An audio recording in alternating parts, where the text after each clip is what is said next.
Hi, how are you? My name is Jenna, and I want to give you a brief story about my daughter, Emma. Emma was born with a giant omphalocele. That happens in 1 in 10,000 births.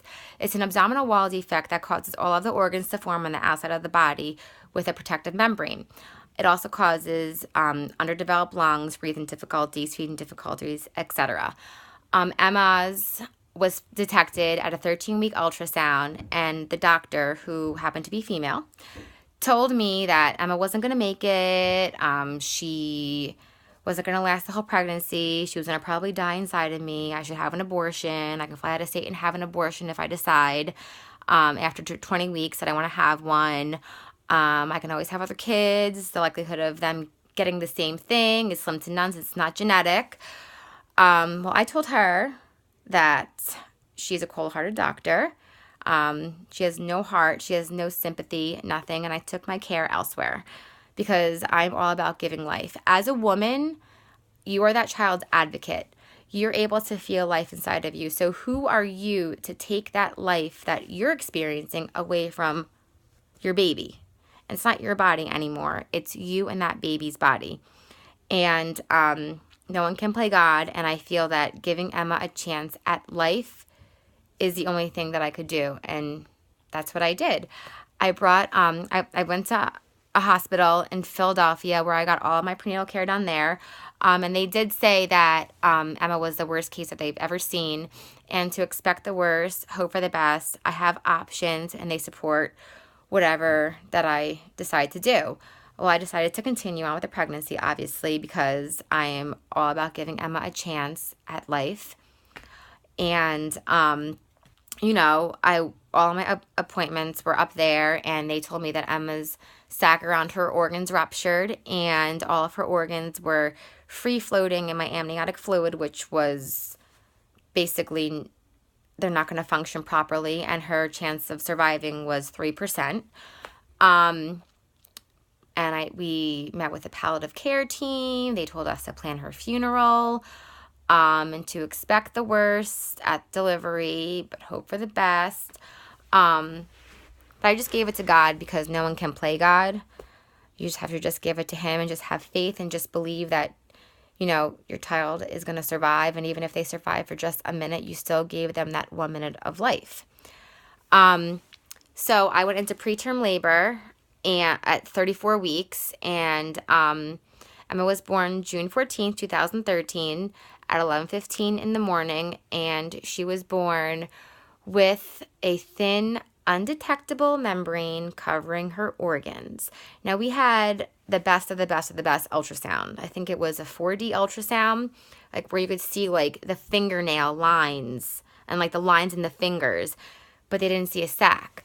And I feel that like if Emma was given to any other person that, wasn't pro-life, then Emma would have never been able to have a chance.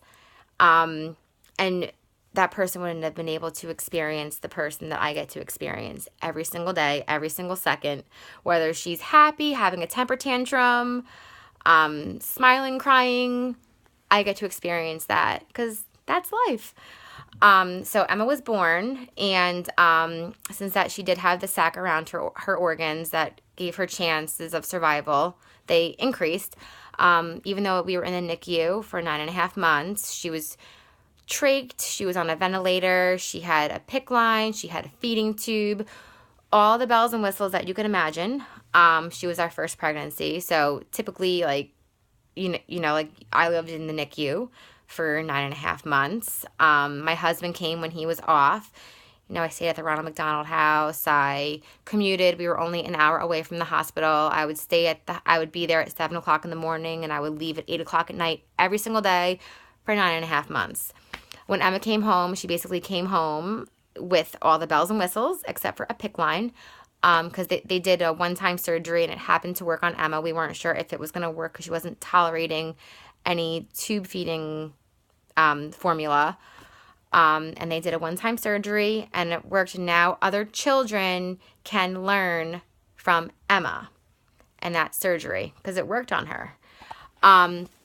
So Emma came home. We basically had a NICU at home here. We had nurses come into our house. I myself am a nurse, and I worked in the emergency room. I ran an adolescent clinic up in Newark, New Jersey. I'm videoing this from Northfield, New Jersey. And she, a year and a half before that I had Emma, I worked for a pediatric agency in which that I precepted and trained other nurses on how to take care of kids coming home, or babies coming home, sorry, from the NICU with trachs and vents. And here I am with Emma. And I feel that God works in mysterious ways. And he gave Emma to me and my husband because he knew that I could handle it and that I would give her a chance and that I would allow her to experience life and that I would be her advocate and that I would be by her side and be her voice when she doesn't have one. So, and that's what I did since Emma was born. And even before that, like she was born, I did it. And to this day, I still do it.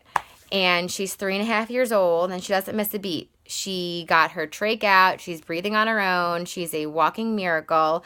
The hospital that we went to, other mothers were referred to us, and we've given them Emma's story. We talked to them about all of Emma's different surgeries because she's had about 6 or 7 of them so far, and she actually has one more in 2 weeks. They always refer everyone to us because, when I was pregnant with Emma, I wish that I had a Jenna to go to because I'm very, very positive and I'm all about giving chances and giving that child life because I feel that, if someone takes a life away from a child, then that person is selfish. I am very, very against abortions. I am very against Planned Parenthood. The name itself is just a lie. Planned Parenthood, you feel it sounds like you're planning for parenthood. It's not. It is just disgusting. They do no prenatal care there. I don't know why that these women feel that they do prenatal care there. They do abortions, and anyone that doesn't see that is blind. And all the women that say, my body, my choice, well, I'm sorry, but once that you're pregnant, it is not your body anymore. You are growing a living human being inside of you. You are nourishing that human being. When that human being inside of you likes something that you ate, they're going to kick you, and that's life. And I feel that as a woman, being able to carry a child and to nourish a child and to grow a child inside of you and then grow the child outside of you with breastfeeding and all that, I just feel that that is just a gift. And God gave you that gift to give life to that human being. And, I have lots of pictures of Emma if you want to see them. I can go into detail with everything with Emma, everything that we went through in the NICU and everything. But it's just a brief because I don't know if my phone can hold that much more of the video. It's about 8.5 minutes long, and I hope that this sends to you properly, and I hope to hear from you. Thanks. Bye.